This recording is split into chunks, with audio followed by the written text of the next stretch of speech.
I've always been a fan of horror games, like Alone in the Dark, Silent Hill or Resident Evil.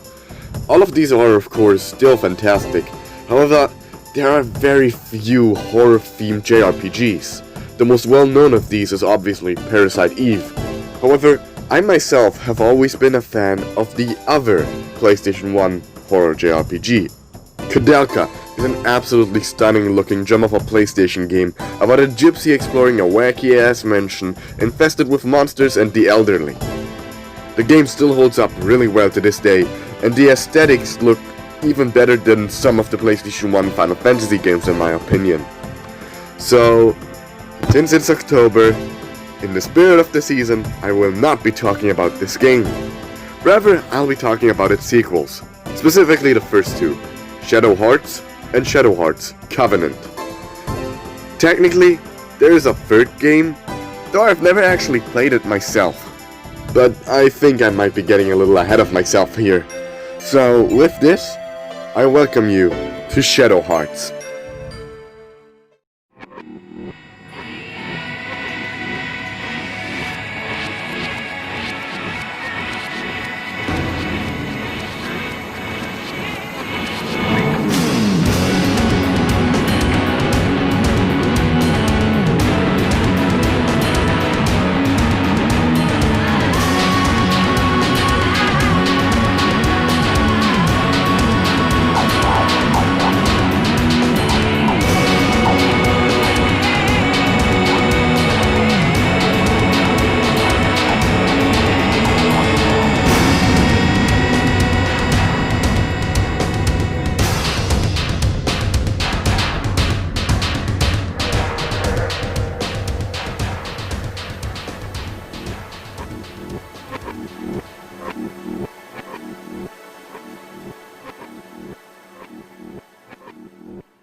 Shadow Hearts is a game about two schizophrenic French immigrants trying to overthrow the Japanese government while attempting to assassinate a British gentleman to please the voices inside their head in 1913, Siberia. The protagonist is Yuri Hyuga, the prettiest Slav in all of England, as he attempts and repeatedly fails to keep some French bitch called Alice from getting kidnapped by wizards. Yuri is also a giant fucking asshole who constantly insults others and very often tries to get into a struggle snuggle with unconscious women. I would not trust this man with anything at all whatsoever, which is all too fitting considering he is introduced as Rude Hero. However, despite all this, he is quite a skilled combatant, in part due to his abilities as a harmonixer, meaning he can use the fusion souls of slain monsters to turn into said monsters and obtain all their abilities. This also, for whatever reason, allows him to freely reattach amputated body parts, making his only disability his mental one. And I'd really just like to point out how completely over the top gory this introductory cutscene is, for no reason whatsoever, with metal music playing in the background as faces are brutally mutilated.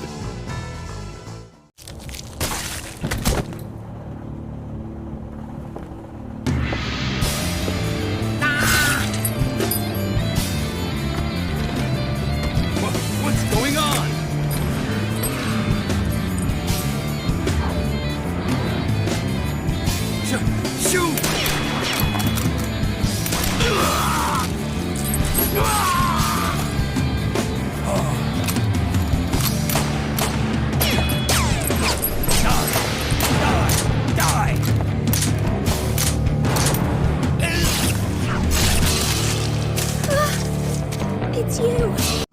And let's just immediately address the elephant in the room. This game is not exactly pretty.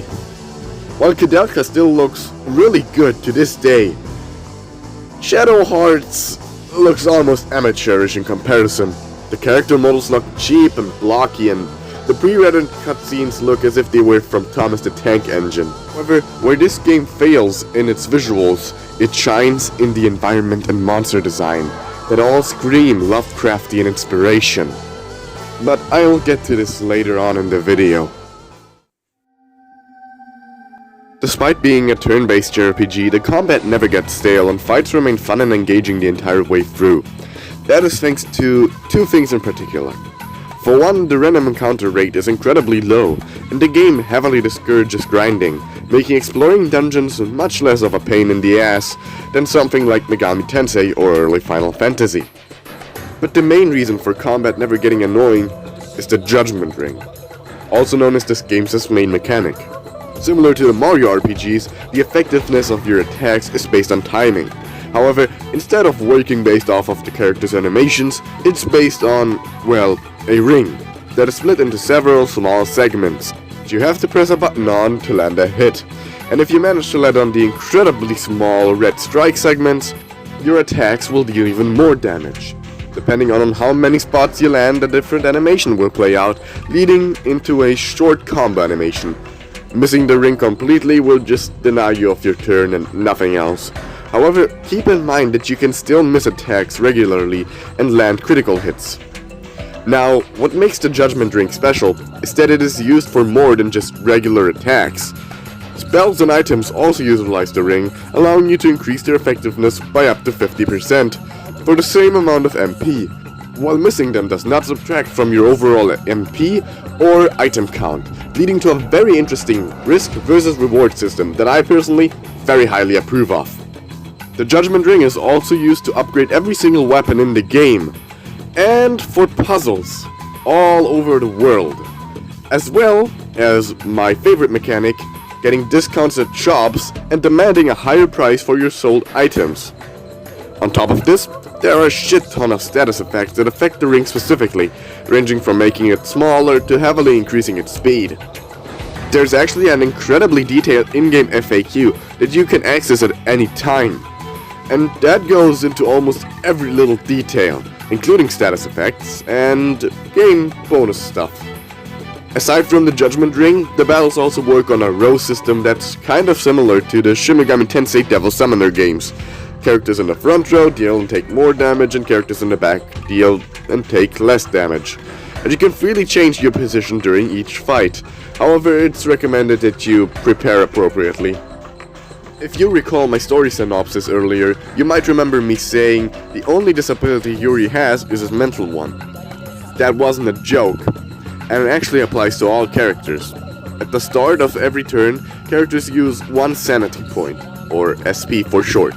Once their sanity points drop to 0, the music suddenly changes, your characters go berserk and start spamming items and attacking their own allies, and the only way to snap them out of it is by using items to recover their SP.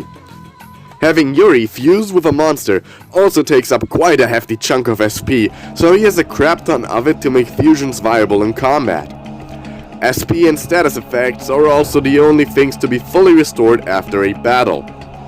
Aside from Yuri's Harmonixer abilities, everyone else gets special abilities that only they possess, but they are interchangeable because Yuri can just be every element and take on every character archetype, from healer to damage dealer to tank. My main issue with the combat is that you never get to see the turn order, that the game doesn't clearly state which element is weak to which. So to save you the headache, let me just tell you, every element is weak but also effective against the opposite, meaning fire against water, light against dark, wind against earth. After every battle, you gain 3 things, sometimes 4 if you count items. And experience points give you levels like in every other game, nothing new or special here. However, the other 2 are where it gets interesting. Depending on the element of the enemies you defeated in battle, you obtain soul energy of that respective element. Once you have enough soul energy, you can enter the mine's graveyard from a save point and get a fusion monster fight, wherein defeating it grants you the ability to fuse with it during battle, which is just a fancy way of saying you get to turn into it and use all of its moves and stats. There are 20 fusion souls to obtain in total, including 2 optional ones, all based on some sort of mythological creature. The other thing all enemies drop is malice. Malice is the pent-up rage the enemies feel from the shame that naturally comes from being killed by a man that looks like he's never seen a house in his life. The more malice you build up, the darker the amulet on your menu will become. Once it turns blood red, every random encounter will be replaced with the Grim Reaper, taking the shape of the thing Yori fears the most, his father, wearing a furry mask. You can technically defeat him, but he'll just revive endlessly. The only way to get rid of him is to cleanse yourself of malice, which you can do by entering the mines' graveyard and defeating a monster that's an accumulation of all the malice that gets stronger the more malice you accumulate.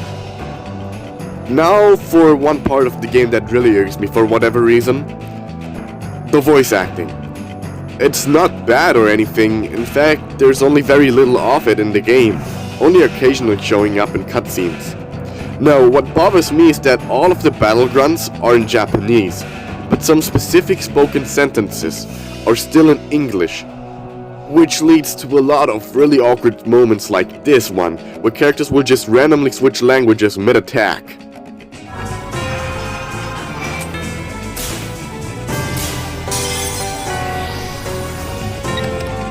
Yeah, I could use some help here.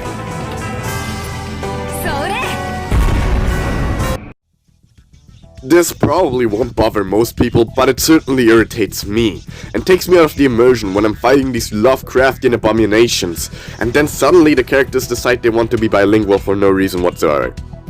And this is where the game really shines. The monster designs and the world scream their horror inspirations and look beautifully grotesque, and they really go all out in the second half of the game once you leave Asia and wander through Europe. Though I'm not showing any of the footage from the Europe half of this game in this video, as it is something I'm convinced is absolutely worth experiencing for oneself.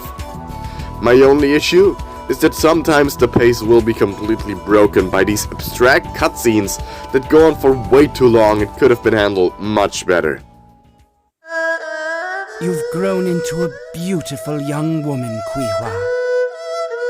Since I saw you last, the sound of your playing has become so much richer. So what do you think, Zhen? Why is it that the march of time, the endless rising and setting of the sun, has to be so cruel to us old folks?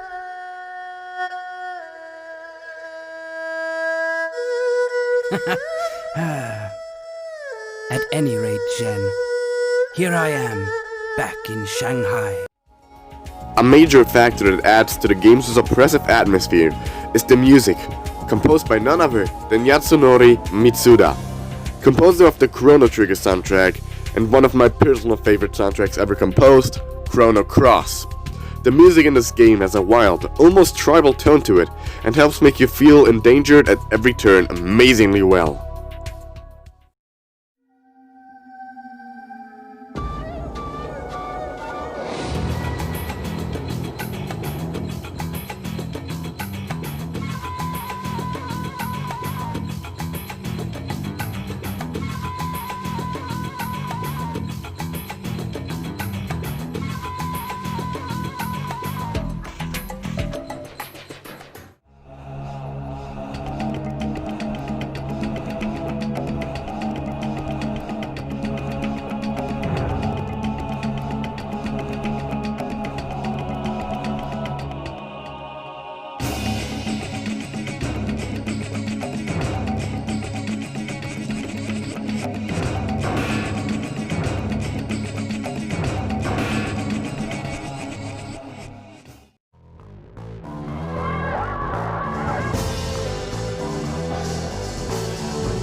And even the victory theme doesn't let up. It starts with this jolly jingle before very quickly transitioning into an almost menacing, irregular mixture of sounds.